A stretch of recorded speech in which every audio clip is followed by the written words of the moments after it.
Tasmania has been very, very lucky over the last 10 to 15 years by having a system of agreements that has held all of this tourism industry together. And people as old as I am, which is sad in some ways, have been part of this process and have watched how the government and industry have worked cooperatively and together to make this industry as good as it is.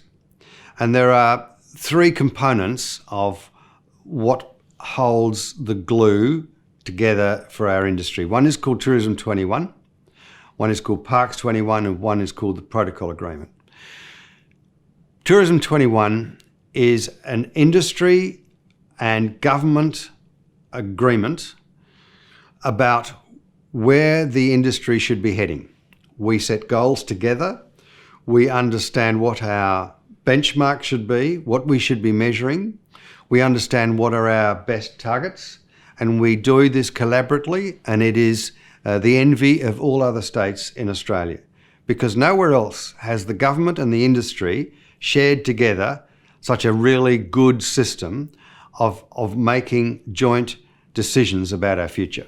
So it's a partnership agreement signed off by the Premier and signed off by our industry leaders about where Tasmania's tourism industry should focus all of its energies and attentions, and we share those goals over the future period.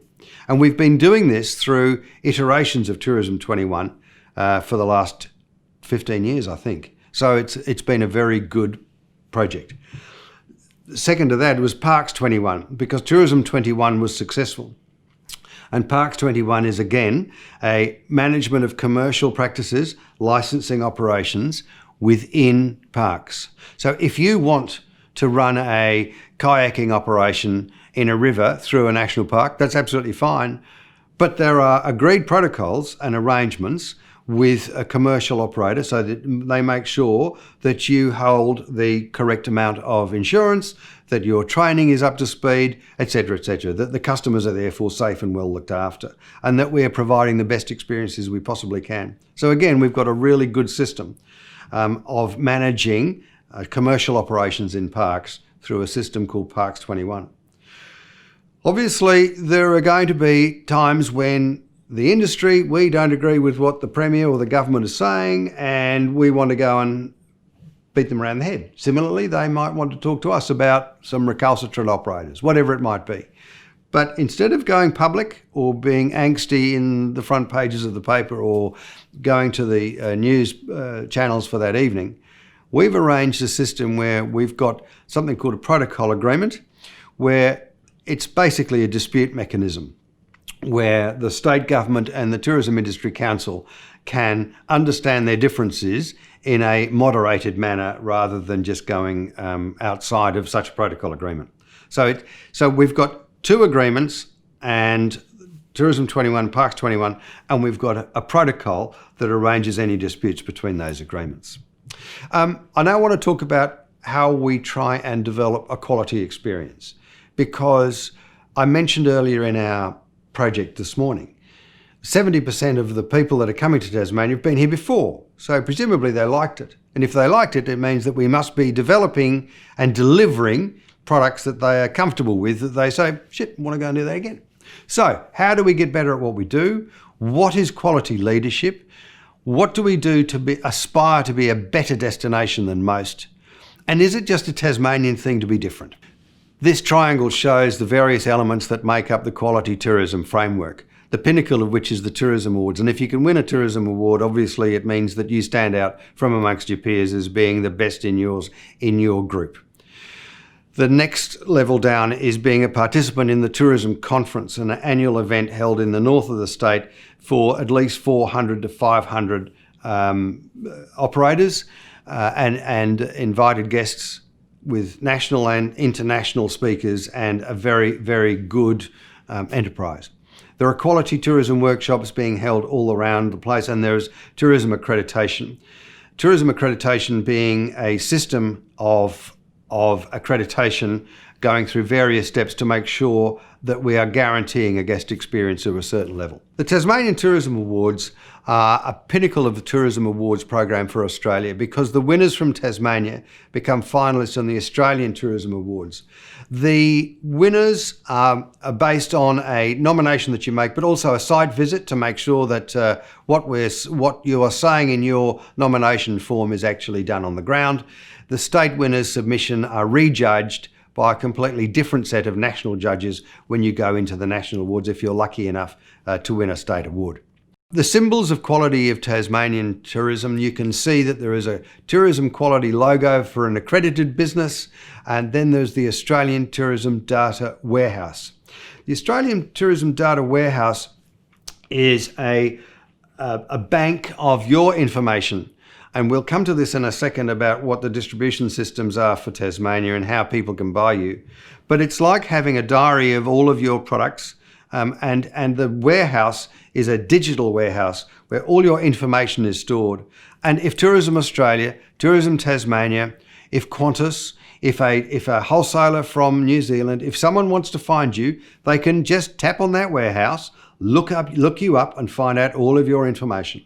So the Australian Tourism Data Warehouse is purely a receptor of all of your information. It doesn't actually do anything. It just holds your data so that other accredited larger organisations can come and find you in one place rather than having to ring you up individually. Review Pro is about managing your reputation. Review Pro is a product which, if you are not accredited, will cost you each month for this organisation to go across all the different platforms of TripAdvisor and Booking.com and all the different systems, and it will find out what your rating is, and it will find out your rating and rate you against all of your other competitors in your peer set. So Review Pro is an extremely valuable tool for you to see how you're going, and it comes free with your accreditation program. Lastly, I want to talk about distribution, because we talk about distribution in a number of different ways. And distribution is quite simply, how does your product get to the consumer? And we used to be able to do this in a very systematic and simple manner. And this was before the disruptor of Airbnb and TripAdvisor and the disruptors of the basic digital platforms, Booking.com, all of these major organisations that have come onto the scene, burst into the scene over the last 5 years or so. So the traditional distribution, and I just wanted to show you these two slides because it makes it easy to describe what's going on in the world. This first slide is about the traditional method of distribution, where a